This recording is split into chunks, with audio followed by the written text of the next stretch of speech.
Hi everyone, this is Cyber here. I'm here today bringing you another Killer Clowns for Outer Space video game video. This video is to pretty much give you the breakdown of how to play as human, the one-on-one tips, tricks, just the basics of it. I'm not going to get into breakdown classes really. Most people who are probably going to take advantage of this only have athletic a lot, or I'm really not going to just go throughout each class. Each class just depends on how you play, what strengths you play to, and all that kind of stuff.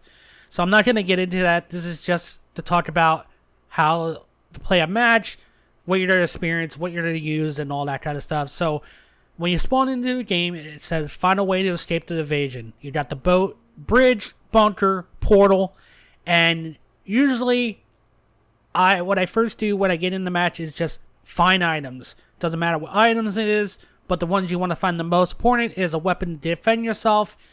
Anything that's like a melee weapon. Guns are good. Shotgun's not very good unless you find extra ammo. I usually look for a compass or a air horn.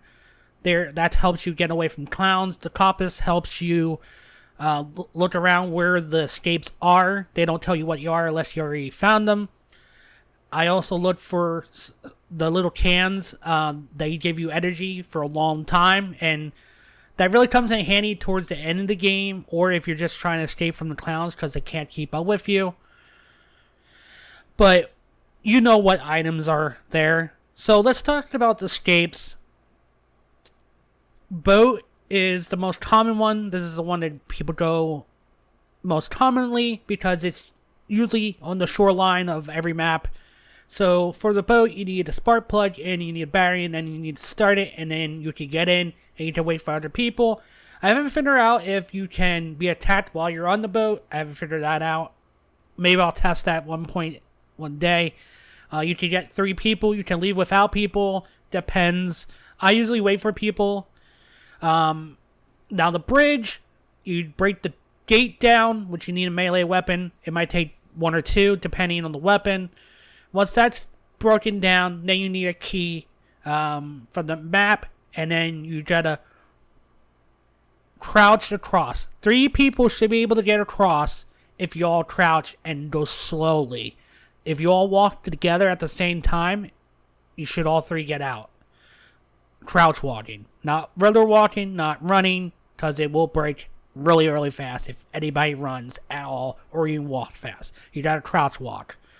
The bunker, you need a card, and you also need gasoline for that. Portal, you need 2 spark plugs. So, I'm going to talk about the different things. You'll see up in the right corner, they have the 3 exits. They're all purple right now. When you're taking something off of it, like the cotton candy, or you put an item on, it will be green. Then, once the item is on, it'll be purple again with a little ring around it. And then, when you're starting the engine, like if you put gas on already, it'll be green again. And then, when everything's ready and it's ready to go, anyone can use it,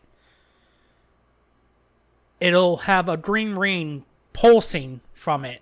And you'll see a video of that in the background of it pulsing. That happens in all the exits. All the exits work exactly the same like that.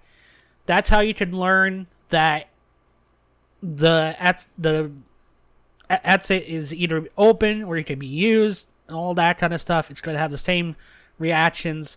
Then when it is gone, it'll drop off. You won't see it anymore.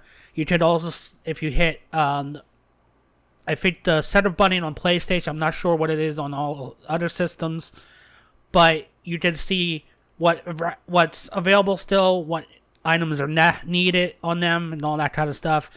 So if everything's used, like if someone already put a spark plug in the portal, it'll show 1 and it needs another one. So if you already have something, you can go, alright, spark plug's already in the boat, I can go to the portal. Or the gas is already in the boat, I can go to the bunker. That's the kind of thing. My recommendation of playing is play to your strengths. I usually try to stay stealthy most of the time. Now, if I hear someone's fighting them or a clown got killed, then I will run around a little bit more because it makes noise. I know a lot of people play noisy. I don't do that because if they're very good clowns, they will come find you, especially in a group. Avoid finding multiple clowns. I recommend running away unless you have other people with you, or unless you are very good as a human. I'm somewhat good as a human. I've done pretty well. I've opened 2 escapes by myself, kind of pretty much, and just left them for other people. I've done out pretty much all the ways you can get out. And yeah, human is can be very hard depending who you're facing, how your teammates are. If your teammates die real fast, it puts a lot of pressure on you as people slim down. So it is a little bit more challenging to win. But you're not going to win all the time. Just like on Clowns, you're not going to win all the time. It's back and forth. Now, getting a complete human victory is very hard. That doesn't happen too often unless you got some new clowns or clowns that are just playing around. Or the humans are very good. Hardly ever do I get human victory completely. I usually get mid or poor on them. Or I just get out or someone else just get out.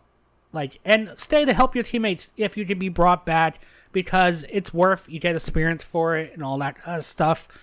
The more stuff you open, the more things you do, the more experience you get. Don't be reckless.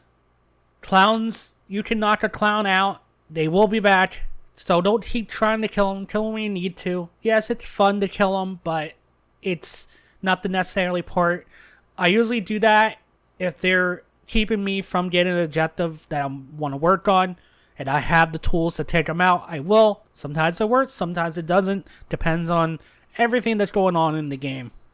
As people level up, it does get harder. The balance is going to sway back and forth depending how much experience one person has over the other.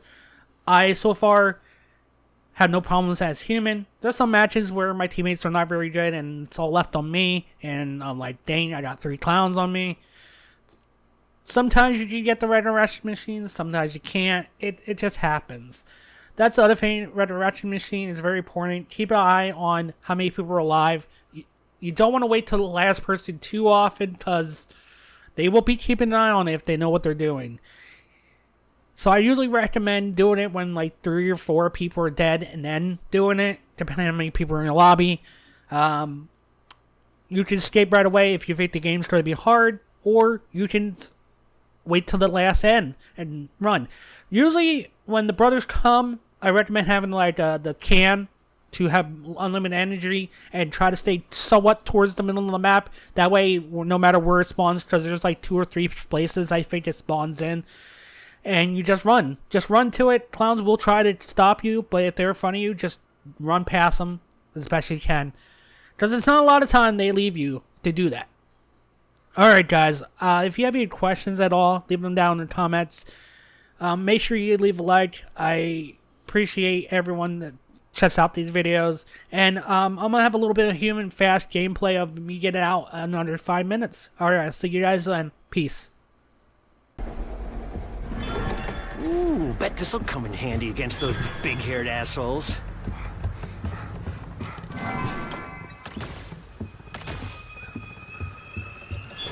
I'll save this for later.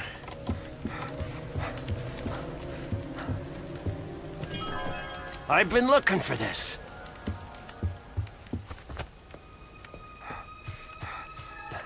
Half of the time.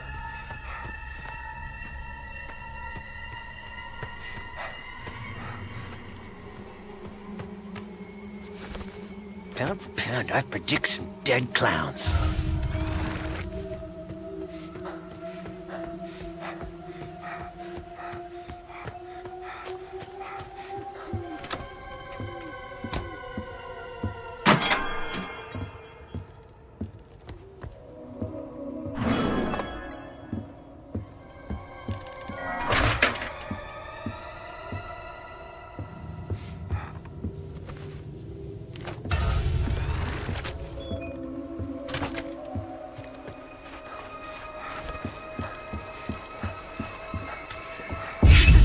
Without the missing part.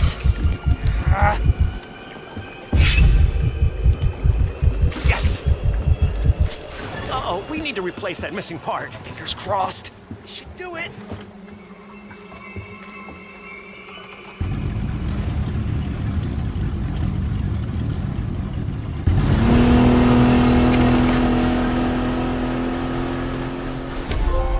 Easy in and out.